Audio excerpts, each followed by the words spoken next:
जय श्री राम साथियों। शौर्य और साधना को एक सूत्र में पिरोकर आध्यात्मिक बल से सुसुप्त सनातनियों की सोई हुई आत्मा को झकझोरने वाली, चेतना को जागृत करने वाली दिल्ली से वृंदावन धाम सनातन हिंदू एकता पदयात्रा वर्तमान परिवेश में भारत ही नहीं वरन संपूर्ण विश्व के हिंदुओं की एकता, गौरव और स्वाभिमान का प्रतीक है।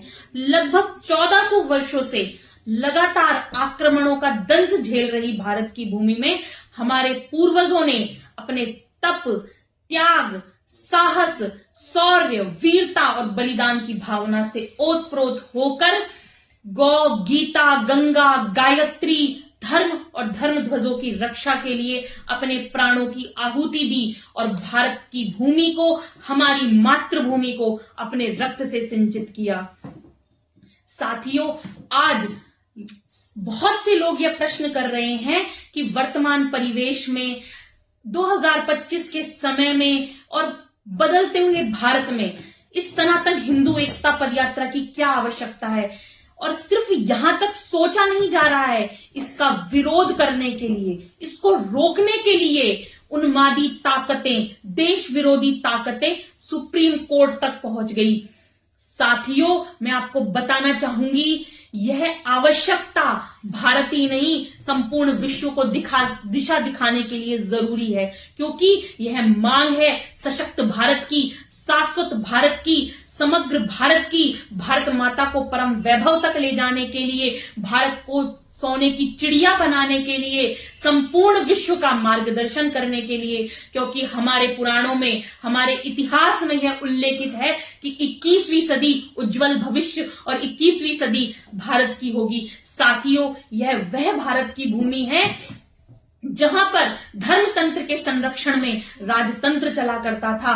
भगवान राम के सिंहासन से 1.5 उंगल ऊंचा ऋषि वशिष्ठ का सिंहासन हुआ करता था। यह वही भारत है जहां पर छत्रपति शिवाजी महाराज को समर्थ गुरु रामदास जी पथ प्रदर्शित किया करते थे। साथियों, यह भारत की भूमि है, यह पुण्य भूमि है, यह धन्य भूमि है।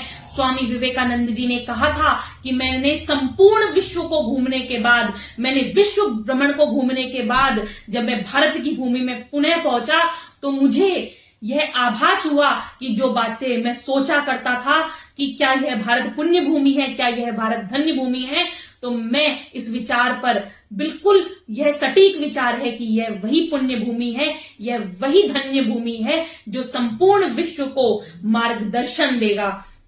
साथियों, आज आप देख रहे हैं कि इसी भारत की भूमि में मजहब उन्माद पनप रहा है। लव जिहाद, लैंड जिहाद, प्रोफेसर मॉड्यूल जिहाद, शिक्षण मॉड्यूल जिहाद, चिकित्सक मॉड्यूल जिहाद यहां पनप रहा है। सीए मॉड्यूल जिहाद यहां पनप रहा है और देश की आंतरिक जड़ों को खोखला कर रहा है। साथियों, याकूब मेनन, अफजल गुरु, टुकड़े टुकड़े गैंग, कसाब, औरंगजेब, अकबर हजारों करोड़ों हिंदुओं को धर्मांतरण की आग में झोंकने वाले इस देश के रोल मॉडल कभी भी नहीं हो सकते। हमें किसी भी धर्म से, किसी भी मजहब से कोई वैर नहीं है। हम मुस्लिम भक्त ताज खां, काले खां, गुलाब सखी, अकबर की बेगम, ताज बेगम का सम्मान करते हैं। हम खाना रहीम रस खान का सम्मान करते हैं। हम अशफाकुल्लाह को अपना गौरव मानते हैं। हम एपीजे अब्दुल कलाम को अपना आदर्श मानते हैं। हम अब्दुल हमीद का सम्मान करते हैं। हम उन सभी वीरों का सम्मान करते हैं जो भारत की भूमि पर मरने मिटने की बात करता है, जो भारत की भूमि को अपना आदर्श मानता है, लेकिन जो भारत की भूमि पर रहकर भारत की ही जड़ों को खोखला करने का प्रयास करता है। ऐसी देश विरोधी ताकतों को रोकने के लिए, भारत को अखंड हिंदू राष्ट्र बनाने के लिए बाबा बागेश्वर धाम आचार्य धीरेन्द्र कृष्ण शास्त्री जी निकल पड़े हैं।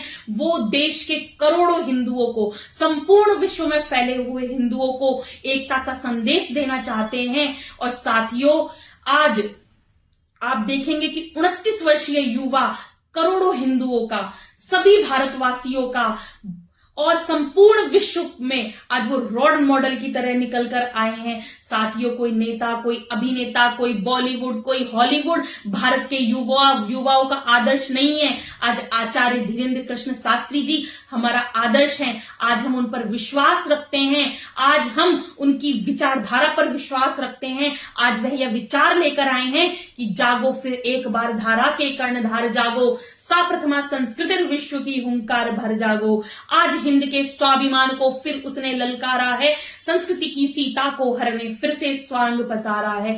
काल चक्र के पहिए की सुनकर निनाद जागो, जागो पीड़ित मानवता की सुनकर पुकार जागो, जागो फिर एक बार धारा के कर्णधार जागो। साथियों, मैं संपूर्ण भारतवासियों से भारत की आत्मा में सनातन पर विश्वास रखने वाले प्रत्येक हिंदू से कहना चाहती हूं कि आप कल बाबा बागेश्वर धाम की सनातन हिंदू एकता पद यात्रा का वृंदावन में समापन हो रहा है, या तो आप वहां पहुंचकर उसका समर्थन करें, या सभी आप हिंदू सनातनी अपने घरों पर बैठकर इस यात्रा का समर्थन करें, क्योंकि आचार्य धीरेन्द्र कृष्ण शास्त्री में ही वह क्षमता है कि वह सभी धर्मगुरुओं को, सभी धर्मों को और सभी गुरुओं को एक छत्र, एक मंच के नीचे, एक मंच पर इकट्ठा कर सकते हैं, एक छत के नीचे ला सकते हैं और वह सिखा सकते हैं कि धर्म के अंदर ही राजतंत्र चलता है और धर्मतंत्र ही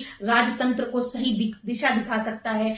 साथियों, आचार्य धीरेन्द्र कृष्ण शास्त्री पर करोड़ों हिंदुओं का विश्वास है, भारतवर्ष का विश्वास है, क्योंकि आप देखेंगे कि कृष्ण जन्मभूमि मुक्ति आंदोलन को यदि कोई दिशा दे सकता है तो वह आचार्य धीरेन्द्र कृष्ण शास्त्री हैं, और ना सिर्फ मथुरा को, संपूर्ण भारतवर्ष को जो एक नई दिशा दे सकते हैं वह आवाज आचार्य धीरेन्द्र कृष्ण शास्त्री जी हैं। तो हमें उनका समर्थन अवश्य करना चाहिए। साथियों, मुझे आज एक वक्तव्य याद आ रहा है कि साध्वी रिदम्बरा जी ने कार सेवकों पर जब गोली चली थी तो एक बयान दिया था और कहा था कि लोकसभा बासंती चोला पहनकर जिस दिन आएगी, गली गली मेरे भारत की वृंदावन बन जाएगी। साथियों, पहली पंक्ति चरितार्थ हो चुकी है। अब समय है कि अपने पुरुषार्थ से भारतवासी, करोड़ों हिंदू अपने पुरुषार्थ से दूसरी पंक्ति को चरितार्थ करें और गली गली मेरे भारतवर्ष की वृंदावन बनाएं। मथुरा